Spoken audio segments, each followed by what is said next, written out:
Alright guys, welcome back to Half Fast 719. We just got back in the Audi. Miss driving that car. Like the car.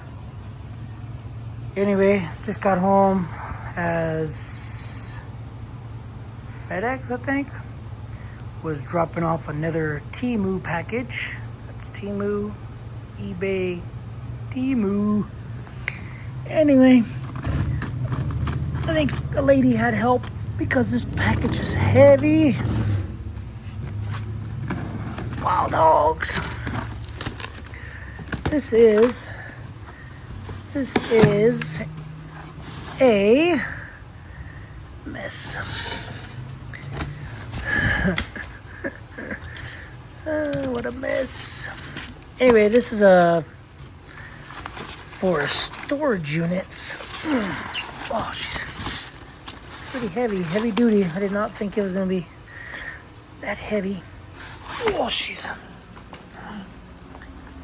these are to move shipping containers.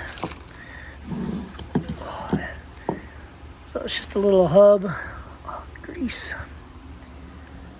I don't know how they go on, but I'm sure it's self-explanatory. I'm sure this goes inside the thing, and then this goes in there, and it probably sandwiches it.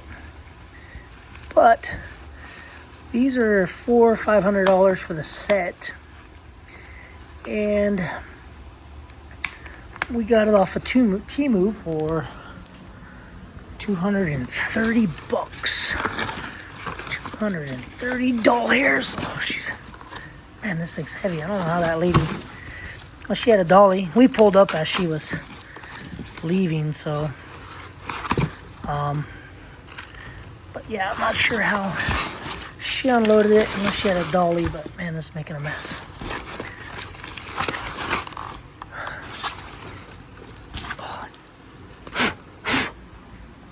So, because if this skid steer works, it's all powder coated, or it's either powder coated or it has 4 cans of rattle can paint. But anyway, box gets totally demolished because of the weight.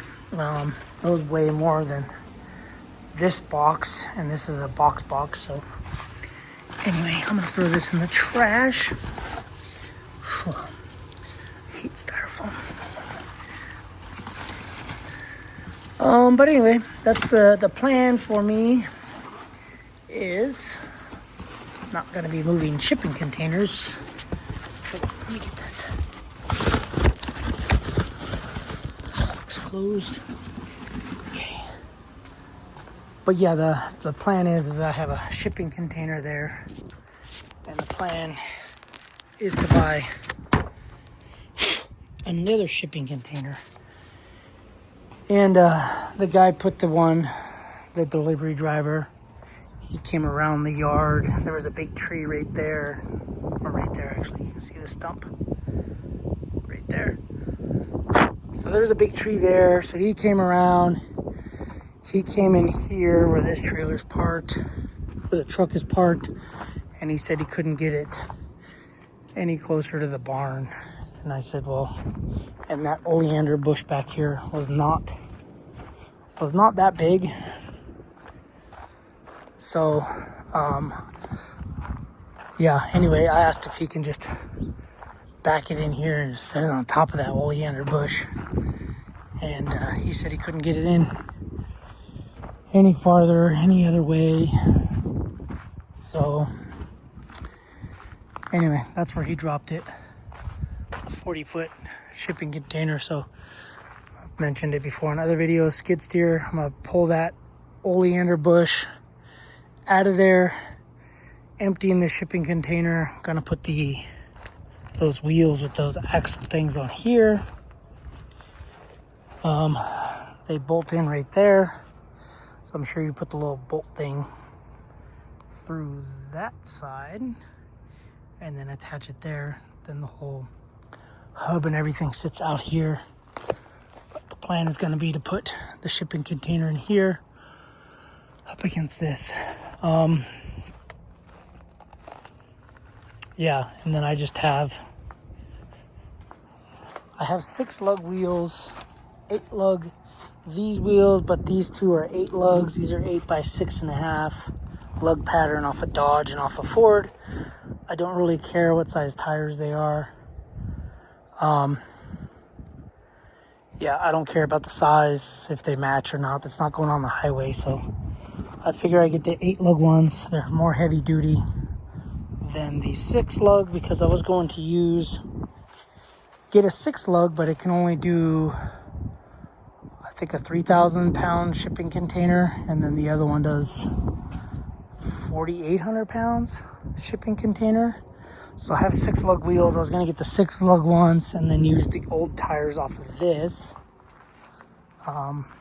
Obviously not the rims, because those are 5 lug. But I have all these commercial, like, Load Z rated tires that are 16-inch, which realistically I can take 2 of these and put them on those other wheels, but those other wheels and tires are fine. So they're just Load E. I thought they were a different load rating. But yeah, there's 4 Goodyears, 4 Load E's. Oh, they're all Goodyears. Yeah, there's 4 Goodyears, and then that tire down there is that tire's wrong. That tire's really good. This tire's really good. This tire's really good. This tire's about 50%. But the problem is where is the date? 2012. But anyway, I'm not worried about those, because like I said, I'm going to use those other wheels and tires, the rim from the wheel and tire from the Ford that fell off while my wife and kid were driving the truck. The whole tire fell out and shot out the back because the bracket broke. And then the Dodge. This is the old 2nd gen Dodge tire. I think there's, oh no, see, there's 17. That's a 17. That's a 17, and that one's a 16.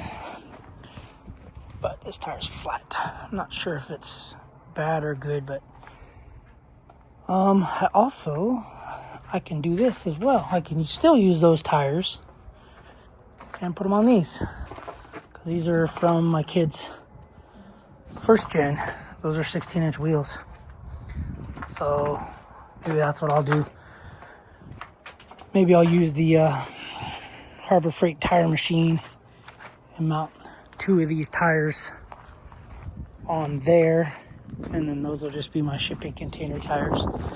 Because if all else fails and this skid steer runs, if the skid steer runs and works, maybe I can go and grade some yards. People can have shipping containers delivered, and then I can go grade a yard or make a platform for them and wheel them in there where they need to go.